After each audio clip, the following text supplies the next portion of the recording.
The Christ Letters, with enhanced narration and text. Letter 2.3. Healing in Capernaum. At first I thought to join old acquaintances, but I felt intuitively this was not the right thing to do. So, all the way down and on entering the town, I prayed for the Father's direction and help in finding accommodation.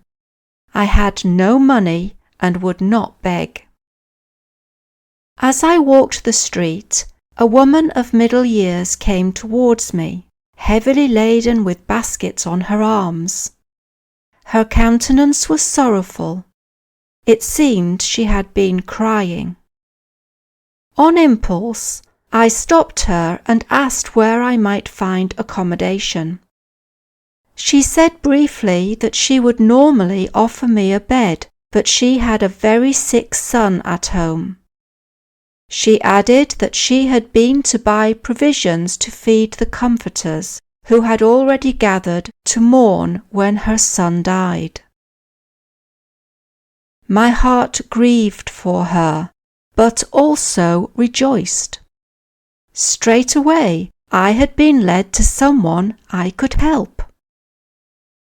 I expressed my sympathy and offered to carry her baskets to her house. She looked at me for a moment, wondering who I might be, but was apparently satisfied by my appearance and demeanour. On the way, I said that I could probably help her son. "Are you a doctor?" she asked. I replied that I had received no medical training, but nonetheless I could help him.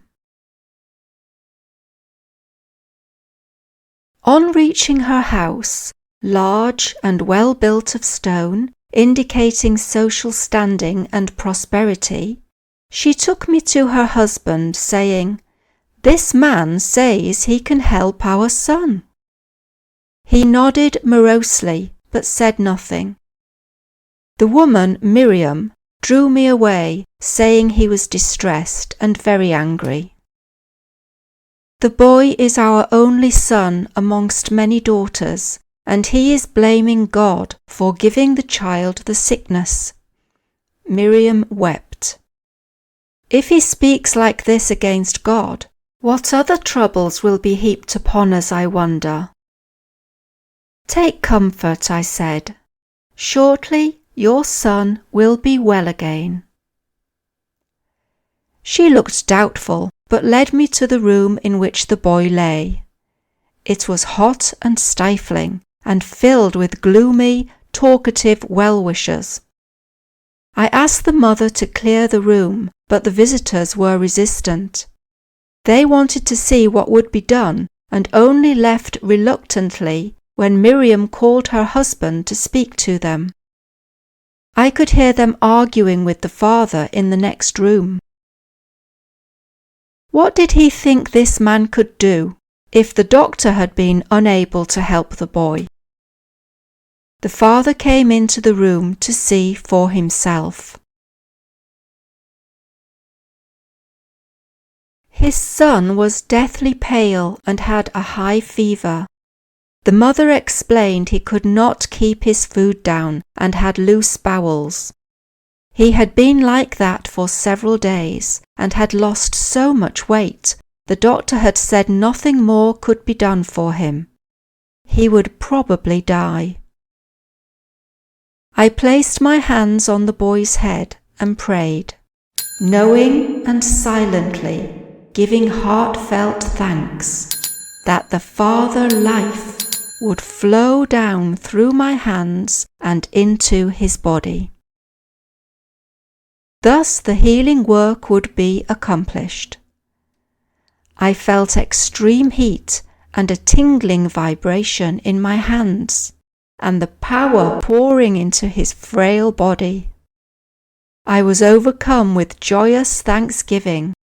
How great, how wonderful was the Father life when released to do its natural work of healing. His mother and father, looking anxious, wondering what would happen next, held each other's hands and watched intently.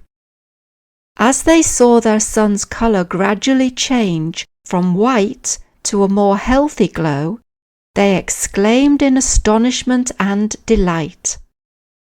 After some time the boy looked up at me, saying brightly, "Thank you, I am well now. I am hungry and want something to eat."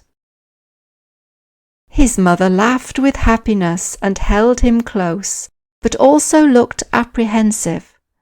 "I cannot give you food, my son. The doctor will be angry." She had been warned to starve him of all but water. I smiled and said, "He is cured. You can give him bread and wine, and he will keep it down." His father Zedekiah was all amazed, joy and gratitude. After embracing his beloved boy, he turned to me and wrung my hands warmly. He kept patting my shoulder, but shaking his head, unable to speak for the tears which were running down his cheeks. When he had largely recovered his composure, he went through to the living room and said to the people there, "My son, almost dead, has been returned to fullness of life again."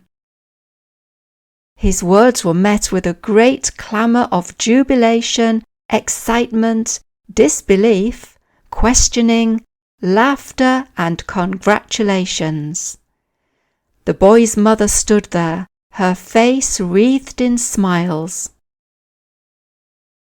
After that, there was no question of needing accommodation. When Zedekiah told the astonished comforters that the boy was cured, and the youth himself appeared smiling at the door and asked yet again for food, the well-wishers, one and all, gathered around me and invited me to their homes. However, I preferred to remain with the boy's father, who now said he had many questions to ask me. He hoped I could answer them.